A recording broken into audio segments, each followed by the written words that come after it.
In the last video in this series on Elite Dangerous Bounty Hunting, we took a look at the Mark III Viper, and in this video we'll be concentrating on the Vulture, which is a heavy fighter and a true bounty hunter in its own right. There are a number of ships that you can jump to after the Viper. I think it's worth saving up for the Vulture. I did play around with the Asp and various other ships, and they all are fun in their own right, but this really is a wonderful bounty hunting ship. Looks a bit like a Wasp or a Hornet, I think. It's got that bulldog front to it with the big canopy, plenty of visibility there. You are packed into it, a bit like the Viper. It is a heavy fighter after all, and you can see it's only got 2 hard points, but the big difference here is they're large hard points, so they will pack some very heavy duty weapons, quite capable of taking on ships much bigger than itself. The drawback for the Vulture is that it only has 4 utility mounts, and you're ideally going to want one of those to be the kill warrant scanner so that you can increase your bounties. So it's a choice of whether to go for additional shield boosters, chaff launcher, ECM, or whatever it is that's your personal preference. In fact, I've gone for 2 B-class shield boosters because the amount of power that's available, even with an A-class power plant, it's difficult to fit everything on that you want to fit on. Your deployed amount of power is probably going to end up to be more than what's available to you, and there are ways to adjust that in the module settings, which I'll come to. You can turn off various things, but it is tight for power, so you need to be careful in your weapon selection and your utility selection. I've gone for military grade composite armor on this particular build, and I would recommend that you buy what you can afford. If the shield does fail, you want the best armor you can afford underneath. And the A-class power plant, distributor and shield generator, as soon as you can afford them, I would recommend you fit them. In terms of other modules, I've gone for D-class on the whole, and this is simply because the Vulture has a limited jump range. It is only a heavy fighter after all, it's not expected to jump long distances, but in order to keep that jump range at a reasonable distance, if you equip D-class modules, they're lighter, and they will enable you to jump much further than if you're equipping the modules on, say, B-class or C-class. Frameshift drive interdictor, this becomes important as you start to take missions which are associated with bounty hunting, assassination for example, which I'll show at the end of this video. You may need to pull targets out of hyperspace, and this is a very important module for that task. The fuel tank on the Vulture is quite small, so you may wish to have a fuel scoop, but I find that it's not necessary for the work that I do. And cargo, you can forget it really on a Vulture. You might be able to do the odd bit of smuggling, but that's it. I mentioned power management earlier on, and as you could see, this build has an excess of components. The power plant just can't cope. It's at 104%, and its output is only 100% obviously, so I need to shed 4% somewhere. So you can set priorities within the modules panel, and if you simply set your frameshift drive and your cargo hatch to 2, that will give you enough back so that when you dive into combat, it will turn off those lower priority items, thereby giving you enough power output to power your weapons and your thrusters and all the things you need for combat. And of course, when you're out of combat, you bring back your cargo hatch and everything else. So that's a good way to manage your power.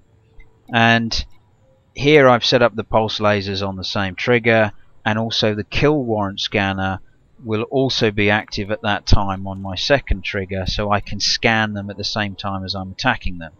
The frameshift drive interdictor I've placed on a second rack, so my weapons will not be deployed at that time, and that then overcomes the problem of the power output. In the previous episodes I talked about the benefits of nav points for the smaller ships and starting out, but now that you're in a Vulture you can start to take contract missions, whether that's an assassination or a hunting mission. There are various ones to choose from, and as you progress through the ranks, working your way from mostly harmless all the way up to elite, the money will increase substantially. So as you could see there, this assassination mission is worth well over $250,000, and they're usually in the next system, so a Vulture is perfectly capable of jumping that distance. You can simply plot it on your map and jump straight into the action. You will need a frameshift interdictor for these kind of missions, because you do need to pull your target from hyperspace, and often, depending on your ranking, you'll find that they are quite tough targets. Based on the ship that you're flying, I think they're often in a wing, or they'll be, if you're in a Viper for example and you decide, okay, I'm going to take one of these missions, you'll end up fighting a Python or an Anaconda or something like that, and you may fall into trouble. But with a Vulture you can be quite confident that even if it is an Anaconda, you'll be able to take it on. With some careful flying, some clever piloting, and a bit of tactics, you can take on pretty much anything in a Vulture. Its speed, maneuverability, it's so agile that once you get used to it, you can take down anything with those two hard points, those large hard points. So as I jump into this sector to look for my assassination target, be mindful that if you do take these missions, you will become wanted in that particular sector, because you are assassinating someone, you're murdering someone, and I've already been doing a few missions in here and I'm already wanted. So system authority vessels will attack you. Be mindful of that, and as soon as you jump in, try to find your target, because he will appear. I think it's instanced, so that they will appear straight away. And as you can see, I'm straight on the frameshift drive interdictor. He's in a wing of 2, so he's got a companion with him, and even with a D-class interdictor, with a little bit of practice, you can confidently pull your target from hyperspace pretty much every time. NPC ships will rarely be able to escape your interdiction, and as we drop down from hyperspace, it spins you around, and I'm straight on to looking for where he is. And in the back of my head I'm thinking, okay, where's his buddy? And his buddy hasn't dropped in yet. So I'm cycling through the subcomponents on his ship looking for his power plant, because the last thing I want him to do is to escape, is to activate his frameshift drive and escape. And you need to be thinking, okay, I've got to get this guy down quickly, because the system authority vessels will sometimes show up and start to help him. So he's already got one wingman. The last thing I want is for 3 system authority vessels to drop in and start pounding me as well. My shield can only take so much. So I've dumped all my power into my weapons on the pips, and as you can see, his power plant has pretty much gone. A couple more hits, he's come to a dead stop there. There it goes, and his wingman is pounding away behind me, so I've dropped chaff, which may assist me for a moment or two while I try to finish him off. No, I'm going to have to deal with him. So this does happen. You have to make a tactical decision. Okay, do I take on the wingman? Have I got enough time? In this particular case, I've decided, okay, this guy's annoying me too much. It will have to be 2 assassinations rather than 1. So again, I've kept all my power into my weapons because the lasers drain a great deal of weapon power. Target shields offline. I'm not too worried about my shields. I know my primary target is completely dead in the water, so as soon as I get rid of this guy, I can get back to him and finish him off. What I can't deal with is this guy pecking away at me while I try to get through the heavy armor on the Python. And most of the time in these kind of missions, that will not be a standard Python. That will have military grade armor, it has better shields, better components, all the rest of it, hull reinforcement, etc, etc. So, I mean, a Viper like this normally wouldn't take this long to get down. It's because he's been upgraded, he's got better armor than usual, certainly than you would find in a standard nav beacon, for example. So back to the Python and try to finish him off.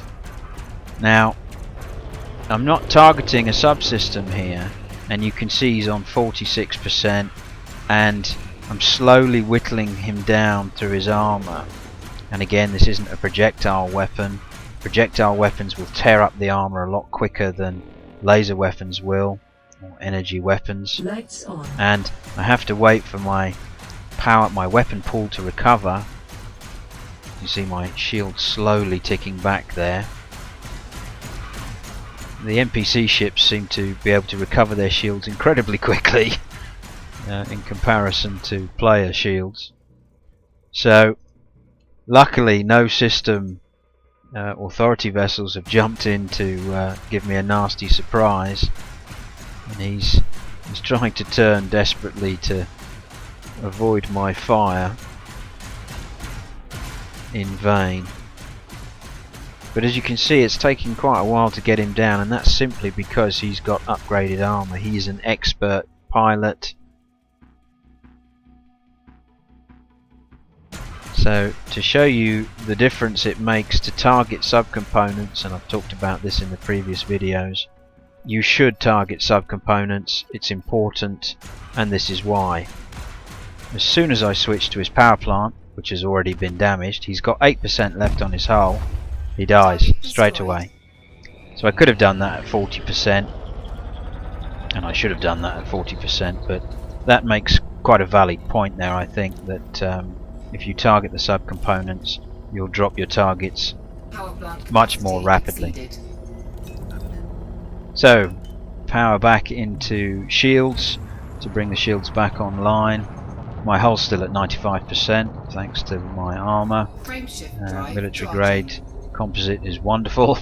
And straight back to the starting system so that I can claim the bounty.